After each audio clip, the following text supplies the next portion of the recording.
We have seen DRC not experiencing peace because of its mineral resources.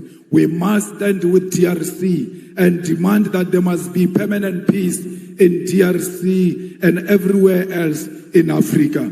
Because DRC without peace, it will never experience economic growth. We are because DRC it is. We are the people of Southern Sudan. We must make sure that no single corner of Africa there are guns where Africans are killing each other. Africans must always be together against the enemy forces who want to exploit our country. We are here today to reclaim our land. We want the land of Africa to be returned to Africa because it belongs to the Africans. We want the minerals of Africa to be returned to the Africans because that's where they belong. We want to build industries in Africa and process our minerals here in Africa. We've got the capacity. We must never allow the imperialist forces to divide us in order to take our minerals from us. We demand one Africa. We demand borderless Africa. We demand Africa with one president, with one currency, with one military command, with one parliament, because we know the currency of Africa will be much more stronger against the American currency. We don't care what Trump thinks of us. He will never choose a policy position for Africans. We are not subject of Trump. We must refuse to be subjects of Trump. We must stand together as the world changes and show the world that Africa is one and Africa is equal to all nations, to China, to Russia, to America. We are not just a small nation. We are a big nation. We are not a dark continent. How can we be dark when we've got diamond that is shining amongst us? We are a shining nation. I thank you.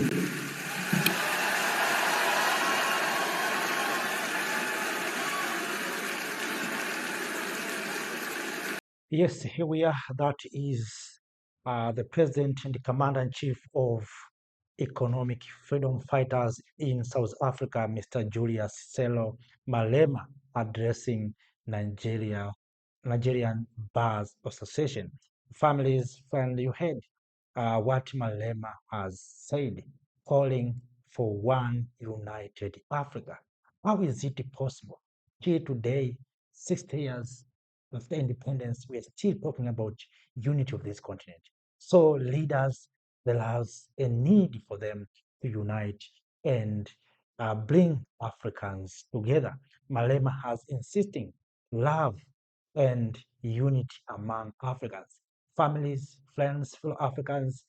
It doesn't make sense that we, the current generation, we have failed to fulfill the dreams of our founding fathers, the dream of united Africa, the dream of one Africa.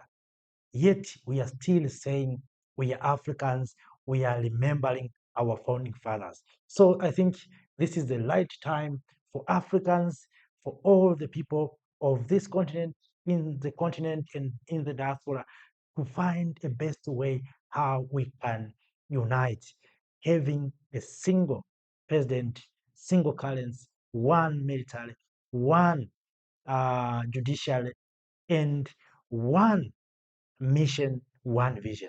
It is possible. It is possible if Africans we can decide, and it doesn't need things to ask.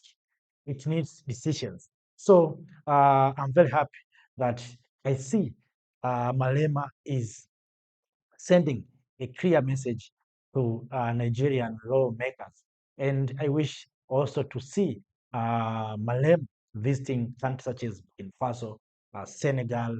Of course, Malema has already visited Kenya. Last year, Malema was in Kenya. Also, he went to Liberia, visited also Ghana. So we want this message of unity being preached almost every day in the continent, so that we Africans we can understand the importance of unity. Malema has spoken the issue of DRC. We know all of us what is happening in DRC. DRC is not at ease. People are suffering in Democratic Republic of Congo, but because of minerals found there. So I think DRC will never see economic prosperity if there is no peace in DRC. So we need all of us to join hands, come together to support the country of DRC. Not only DRC, we see what is happening right now in Somalia, in Sudan, South Sudan, in Sahel. It needs all of us, the people of Africa. If you think you are safe, it's not true. You cannot be safe if your brother, your sister, your relative is not at safe. So it needs all of us, the people of Africa, come together to unite and to make sure that we are at safe and we are at peace. So families, friends, for Africans, let us not speak for too long. The aim is to share this powerful speech from Julius Malema. I have been streaming this video. Thank you to all who joined the live streaming from Enugu, Nigeria. And to those who missed live streaming, you can go back to this platform and see the previous live streaming, what Malema has addressed. Are not the cause of the South Africa's unemployment crisis. The cause lies in the untransformed economy of South Africa, which remains in the hands of white minority and multinational corporations who continue to exploit labor while refusing to industrialize. Attacking fellow Africans diverts anger from the real enemy, and we must educate our people that unity, not division, is the solution to the African crisis. If we want to end one-way migration, where Nigerians are forced to leave home in search of opportunity in South Africa, we must integrate our economies. Young Nigerian engineers should be able to work in Johannesburg, Gaborone, Windhoek, Harare, Cairo, and Accra, not as foreigners, but as Africans contributing to Africa. South African entrepreneurs should be able to set up in Lagos without suspicion, but with support as partner in the shared future. We must harmonize trade policies, align visa regimes, and build continental infrastructure that connects our people. We actually do not need a visa. We don't need a visa between South Africa and Nigeria. In the same way, we don't need a visa for our people to travel in their own continent. We are one. Both South Africa and Nigeria know the pain of colonialism. Both have faced internal divisions. Both have endured the pressures of global imperialism that seeks to divide and exploit and control us. Both know that the only path forward is Pan-African solidarity. We must reject the illusion that our salvation will come from Washington, London, Brussels, or Beijing. Our salvation lies here in Lagos and Johannesburg, in Abuja and Pretoria, in the hands of Africans who refuse to be divided. Together, Nigeria and South Africa can lead African continent free trade area not as a paper agreement, but as a living reality that changes the lives of ordinary people. Together, we can demand fair trade, protect our industries, and invest in education, technology, innovation. Together, we can prove that Africa is not a begging bowl, but a continent of giants. We must prove to the whole world that we are not xenophobic, we love one another. Black people are not loved in Africa and are not loved outside Africa. We have a duty to love ourselves and show the whole world on how it must treat us. We cannot treat each other badly and expect other people to treat us much better. How you treat your own brother and your own sister, it's how you teach others outside how they must treat you. The unity of our continent is paramount, and we must never associate with any xenophobic agenda that perpetuates the divisions in South Africa. Solidarity is what we need for each other. My comrades, as I close, I want to state that as Africans, Our fight has never been confined to the borders. From the very beginning, the struggle of South Africa against apartheid, we knew that suffering of one oppressed people anywhere in the world is the suffering of all oppressed people everywhere. It was in that spirit that South Africa, during its liberation struggle, was embraced by Nigeria and other African nations, who declared that apartheid was not simply a South African problem, but an African and global crime. It is in that same spirit that today we say our liberation as Africans will remain incomplete if we turn a blind eye to the struggles of those who continue to suffer under occupation, colonialism, imperialism, and economic exploitation. It is this tradition of solidarity that compels us today to speak clearly on the struggle of other oppressed people. The EFF continues to stand firmly with Western Sahara, Palestine, Cuba, Haiti, the Democratic Republic of Congo as a commitment to international law and justice. In Western Sahara, Morocco's continued occupation violates the principle of the United Nations Charter and the African Union's Constitutive Act, both of which enshrined the right to self-determination. The International Court of Justice affirmed in 1975 that Morocco had no sovereignty over Western Sahara, yet decades later, the Sahrawi people remain dispossessed. In Palestine, we are witnessing one of the gravest violations of international law in modern history. The apartheid regime of Israel has for decades defied UN resolutions, the Geneva Conventions, and international humanitarian law. Collective punishment, the bombing of hospitals, the illegal taking of land, the killing of children, and the deliberate starvation of populations are crimes under the Roman Statute of the International Criminal Court. The world cannot remain neutral in the face of genocide. And just as apartheid South Africa was declared a crime against humanity, so too must be the international community recognize and act against Israel's apartheid and genocide. The importance of fighting on the level of the law was made evident in this case when the South African government took Israel to International Court of Justice to report their crimes when no other country will do so. This fight in international court was won when the court declared that indeed Israel was perpetuating genocide, a win that was necessary to sway some support away from Israel and to embolden other countries to speak out. This fight also led to the International Criminal Court to issue a warrant of arrest for the Israeli Prime Minister Benjamin Netanyahu and his Minister of Defense for war crimes. This is the power of the legal fraternity in the global fight for the oppressed. However, the ICJ pace is slow and final judgment on charging Israel with genocide has not occurred yet. We must therefore confront the uncomfortable truth that the slow pace of these proceedings is not accidental, but reflects a global legal order designed and maintained under white supremacy.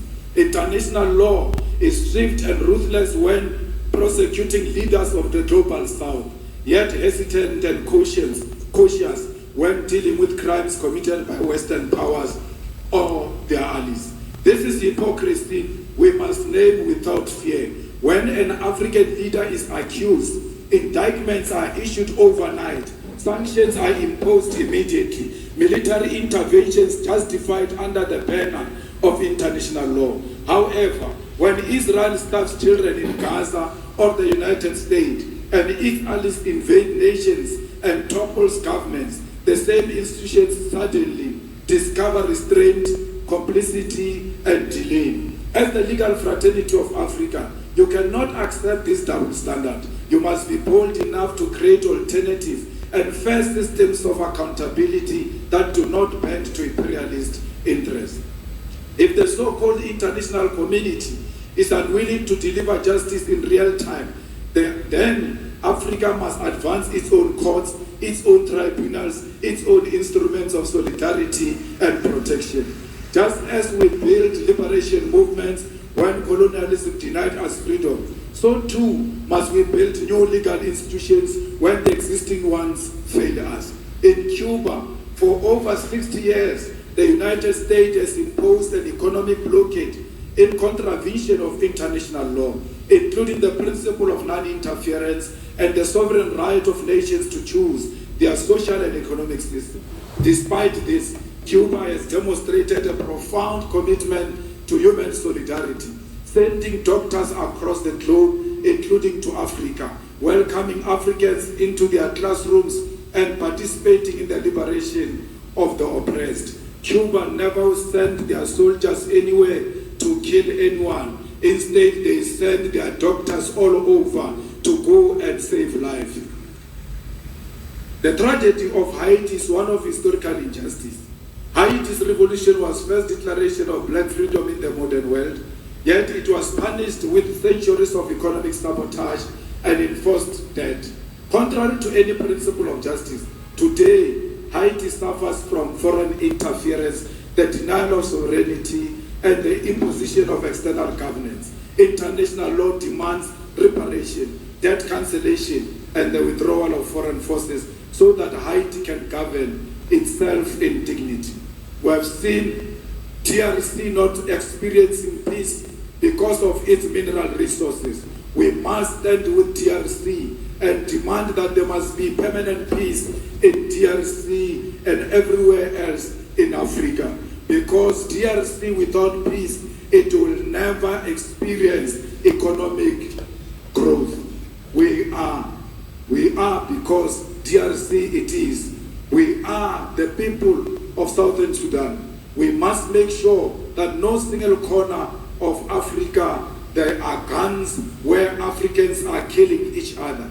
Africans must always be together against the enemy forces who want to exploit our country. We are here today to reclaim our land. We want the land of Africa to be returned to Africa because it belongs to the Africans. We want the minerals of Africa to be returned to the Africans because that's where they belong. We want to build industries in Africa and process our minerals here in Africa. We've got the capacity. We must never allow the imperialist forces to divide us in order to take our minerals from us. We demand one Africa. We demand borderless Africa. We demand Africa with one president, with one currency, with one military command, with one parliament, because we know the currency of Africa will be much more stronger against the American currency. We don't care what Trump thinks of us. He will never choose a policy position for Africans. We are not subject of Trump. We must refuse to be subjects of Trump. We must stand together as the world changes and show the world that Africa is one and Africa is equal to all nations, to China, to Russia, to America. We are not just a small nation. We are a big nation. We are not a dark continent. How can we be dark when we've got diamond that is shining amongst us? We are a shining nation. I thank you. Families, friends, fellow Africans, after that, this is the end of live streaming, and this is the end of the speech made by the President and Commander-in-Chief of Economic Freedom Fighters in South Africa, Mr. Julius Malema. Thank you for being with me. Thank you for joining this movement. Thank you for joining Revolution. Thank you for being part of this movement. After that, let me say thank you. Have a nice time. See you next time. Bye-bye. Thank you, Africa, Mama Africa. Oh, yeah. You make African great. Thank you, Africa. Thank you, Africa.